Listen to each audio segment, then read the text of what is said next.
राष्ट्रपति रामनाथ कोविंद के अभिभाषण के साथ ही संसद का बजट सत्र शुरू। प्रधानमंत्री ने सभी सांसदों से की कार्यवाही में शामिल होने की अपील।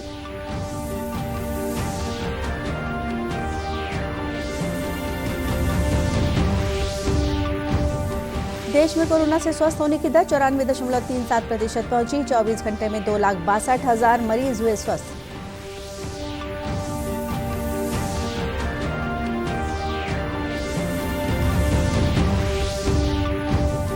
कोरोना से बचाव के लिए कोरबा जिला प्रशासन शहरों के साथ ही ग्रामीण और वनांचल क्षेत्रों में भी चला रहा है टीकाकरण महाअभियान।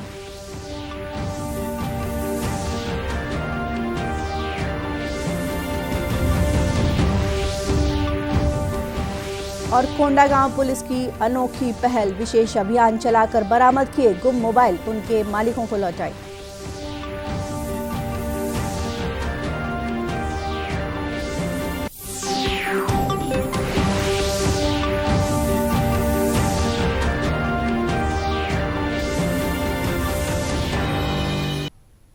नमस्कार, आप देख रहे हैं दूरदर्शन समाचार। मैं हूं गोपा सान्याल। अब समाचार विस्तार से। राष्ट्रपति रामनाथ कोविंद के अभिभाषण के साथ ही आज से संसद का बजट सत्र शुरू हो गया है। राष्ट्रपति श्री कोविंद ने कहा कि सरकार के अथक प्रयासों से ही भारत एक बार फिर से दुनिया की सबसे तेजी से बढ़ती अर्थव्यवस्थाओं में से एक बन गया है। संसद के दोनों सदनों की संयुक्त बैठक को संबोधित करते हुए उन्होंने कहा कि देश ने मौजूदा वित्तीय वर्ष के पहले 7 महीनों में 48 अरब डॉलर का निवेश आकर्षित किया है। उन्होंने कहा कि वैश्विक निवेशक भारत के विकास के प्रति आश्वस्त हैं। कोविड महामारी में भारत के प्रयासों का उल्लेख करते हुए राष्ट्रपति ने कहा कि टीकाकरण कार्यक्रम ने महामारी के खिलाफ लड़ाई में देश की क्षमता को साबित किया है। उन्होंने कहा कि देश ने 1 साल से भी कम समय में 150 करोड़ से अधिक कोविड रोधी टीके लगाकर इतिहास रचा है। 19 के खिलाफ इस लड़ाई में भारत के सामर्थ्य का प्रमाण कोविड वैक्सीनेशन प्रोग्राम में नजर आया है। हमने 1 साल से भी कम समय में 150 करोड़ से भी ज्यादा वैक्सीन डोज लगाने का रिकॉर्ड पार किया है। आज हम पूरी दुनिया में सबसे ज्यादा वैक्सीन डोज देने वाले अग्रणी देशों में से एक हैं। मैं आज संसद के इस समवेत सत्र में देश के उन लाखों स्वाधीनता सेनानियों को नमन करता हूं जिन्होंने अपने कर्तव्यों को सर्वोच्च प्राथमिकता दी और भारत को उसके अधिकार दिलाए। आज़ादी के इन 75 वर्षों में देश की विकास यात्रा में अपना योगदान देने वाले सभी महानुभावों का भी मैं श्रद्धापूर्वक स्मरण करता हूं।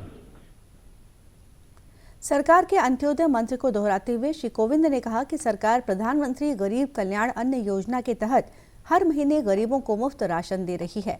उन्होंने कहा कि महामारी के दौरान 44 करोड़ से अधिक गरीब देशवासियों को बैंकिंग प्रणाली से जोड़ने से करोड़ों लाभार्थियों को सीधे नकदी हस्तांतरित किया जा सका।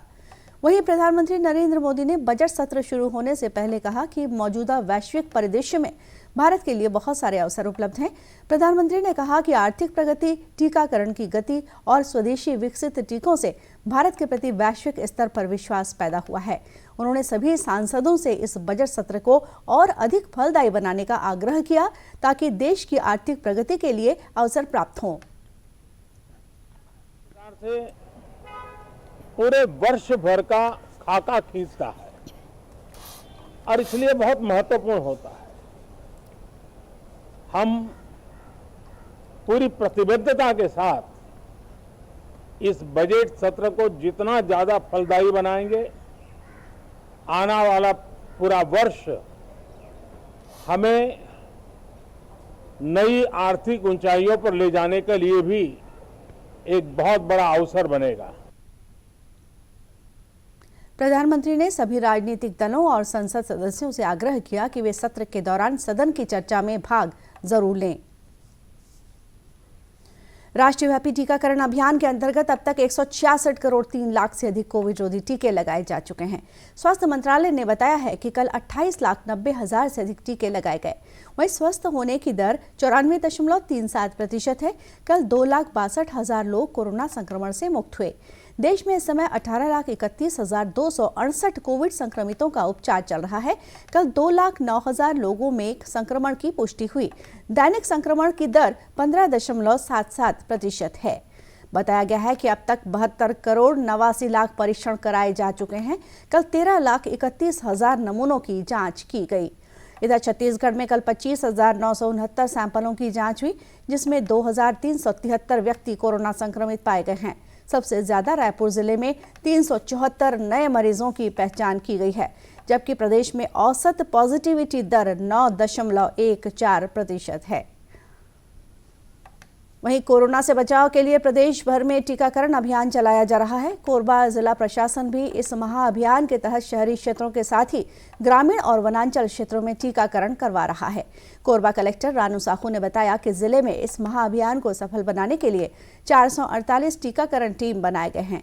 उन्होंने बताया कि एक दिन में 50,000 से अधिक लोगों को टीकाकरण का लक्ष्य रखा गया था, जिसे 100% पूरा किया गया। उन्होंने बताया कि पिछले दिनों कोरोना संक्रमण के मामले बढ़े थे, जिस पर सतत निगरानी रखा गया और संक्रमित लोगों का तत्काल उपचार कराया गया, जिससे अब लगातार कोरोना संक्रमण के मामले कम हो रहे हैं। का महाअभियान एक दिन का चलाया जा रहा है, जिसमें 448 वैक्सीनेशन टीम विभिन्न ग्राम पंचायतों में और शहरी एरिया के वार्ड में लगाए गए हैं। और हमने जो है 50,000 से अधिक एक दिन में वैक्सीनेशन करने का जो है लक्ष्य रखा है। अभी किस तरह से कोविड को लेकर आपके द्वारा कोविड की स्थिति जिले में बीच में जो है काफ़ी बढ़ गई थी, और हालांकि प्रिकॉशन से और होम आइसोलेशन से जो है कोविड पॉजिटिविटी रेट जिले में कम हुई है। बीच में ये पॉजिटिविटी रेट 10% से अधिक हो गई है, वर्तमान में 5 से 6% के बीच है।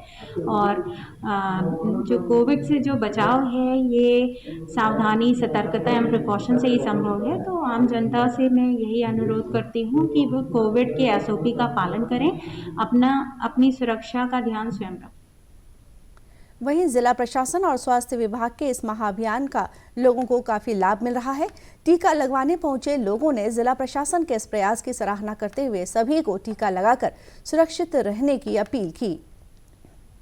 कई थ्रू के माध्यम से पता चला था, नारे के माध्यम से, स्कूल के माध्यम से, इन लोग हॉस्पिटल के माध्यम से, कि आज महाअभियान चलाया जा रहा है, और उसके थ्रू मैं अपना 2nd डोज लगवाने के लिए आई थी।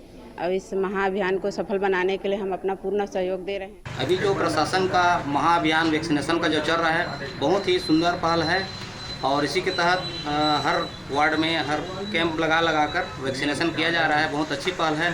मैंने आज अपना दूसरा डोज कंप्लीट कर लिया है, और मैं पूरे जनता से अपील करना चाहता हूं कि प्रशासन का जो है महा वैक्सीनेशन का अभियान जो चल रहा है, उसमें बढ़ चढ़कर हिस्सा लें। ये प्रशासन की बहुत ही सुंदर पहल है। गौरतलब है कि कोरबा जिला प्रशासन ने इससे पहले 18 नवंबर को टीकाकरण महाअभियान चलाकर एक ही दिन में 1,09,000 टीकाकरण करने की सफलता हासिल की थी। राष्ट्रपिता महात्मा गांधी की पुण्यतिथि पर दुर्ग जिले के धमधा में महात्मा गांधी की मूर्ति का अनावरण कर कुष्ठ निवारण दिवस मनाया गया। कार्यक्रम में कैबिनेट मंत्री रविंद्र चौबे मुख्य रूप से शामिल हुए। उन्होंने इस अवसर पर कुष्ठ निवारण में उल्लेखनीय कार्य करने वाले स्वास्थ्य कार्यकर्ताओं, मितानिनों और सरपंचों को सम्मानित किया। इस अवसर पर श्री चौबे ने कहा कि राष्ट्रपिता महात्मा गांधी द्वारा दिखाए गए सत्य और अहिंसा का मार्ग आज भी प्रासंगिक है। छत्तीसगढ़ सरकार बापू के ग्राम स्वराज की मंशा के अनुरूप योजना बनाकर कार्य कर रही है। जिला के हमारी डॉक्टरों की पूरी टीम और धमधा के मेडिकल टीम ने जो अच्छा काम किया है, उनको प्रशंसित भी किया गया। उनके माध्यम से इसको आज पूरा कार्यक्रम को संपन्न कराया गया। बापू का रास्ता ही हिंदुस्तान का सही रास्ता है, और हम सब लोग आज के दिन संकल्प लेते हैं कि हम सब लोगों को बापू के रास्ते में ही चल करके समाज के उत्थान में काम करना चाहिए। इसी से राष्ट्र की तरक्की और उत्थान संभव है। दुर्ग जिला कुष्ठ प्रभारी डॉक्टर अनिल कुमार शुक्ला ने बताया कि कुष्ठ उन्मूलन अभियान के तहत जिले के 70 गांव को कुष्ठ मुक्त ग्राम बना दिया गया है।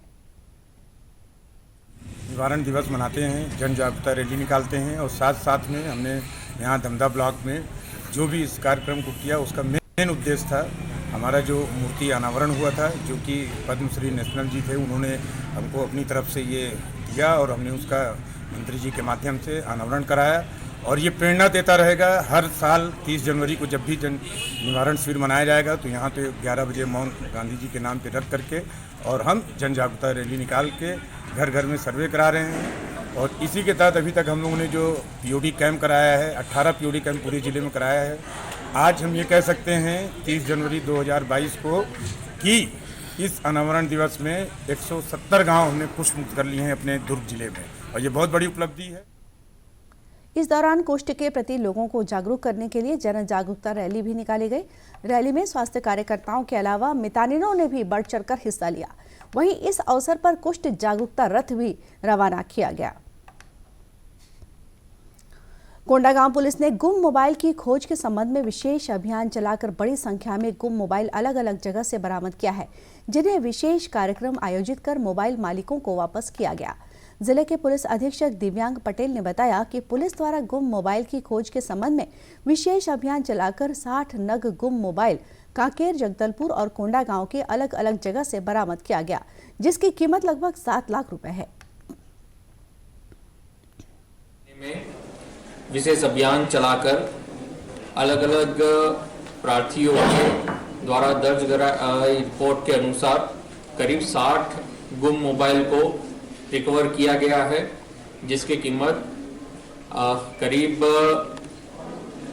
7 लाख समथिंग है। और प्रार्थियों ने जो रिपोर्ट दर्ज करवाई थी उसके आधार पे मोबाइल का CDR लोकेशन के आधार पे जहाँ पे मोबाइल थे वहाँ से पुलिस ने रिकवर किया है। और एक ये बहुत बड़ी उपलब्धि है कोंडागांव पुलिस की और साइबर सेल कोंडागांव। गुम मोबाइल मिलने की उम्मीद खो चुके लोगों को जैसे ही पुलिस द्वारा मोबाइल लौटाई गई, उनकी खुशी का ठिकाना नहीं रहा। कार्यक्रम के दौरान उपस्थित लोगों को cyber crime, bank fraud, social media के माध्यम से होने वाले ठगी के संबंध में अवगत कराकर जागरूक रहने की सलाह दी गई। बिलासपुर जिले को ODF घोषित किए जाने के बाद अब ODF प्लस की दिशा में जिले के गांव भी चल पड़े हैं। जिला मुख्यालय से लगे बरतोरी व दगोरी ग्राम पंचायतों को ODF प्लस का दर्जा प्राप्त है। यहाँ सभी घरों में शौचालय का निर्माण हो चुका है। लोगों ने बताया कि शौचालय निर्माण हो जाने से अब गांव की महिलाओं और पुरुषों को शौच के लिए बाहर नहीं जाना पड़ता। बरतोरी गांव की सरपंच प्रतिनिधि विद्याशंकर यादव ने बताया कि गांव में स्वच्छता मिशन के तहत सभी योजनाओं का क्रियान्वयन किया जा रहा है। गांव में सभी घरों में शौचालय निर्माण कराया गया है और ग्रामीणों को इसके उपयोग तथा साफ सफाई रखने के बारे में जानकारी भी दी जाती है। के तहत और जो योजनाएं चल रही हैं उसका भली भांति और सुचारू रूप से हम उनका उपयोग कर रहे हैं। आगामी समय में जब कभी भी केंद्र सरकार द्वारा इस प्रकार की योजना लॉन्च की जाती है तो उसका पूर्ण रूप से लाभ लेते हुए हम उनको सहयोग करेंगे, यह ग्राम पंचायत बरतोरी पूर्ण आशा विश्वास दिलाते हैं। हमारे ग्राम पंचायत दगोरी में स्वच्छ भारत मिशन के तहत शौचालय का निर्माण कार्य पूरा हो चुका है। पिछले सत्र में 958 शौचालय का कार्य पूर्ण हो चुका था और दगोरी जो है शौच मुक्त गांव घोषित हो चुका है और यहाँ किसी को बाहर शौचालय के लिए जाना नहीं पड़ता है।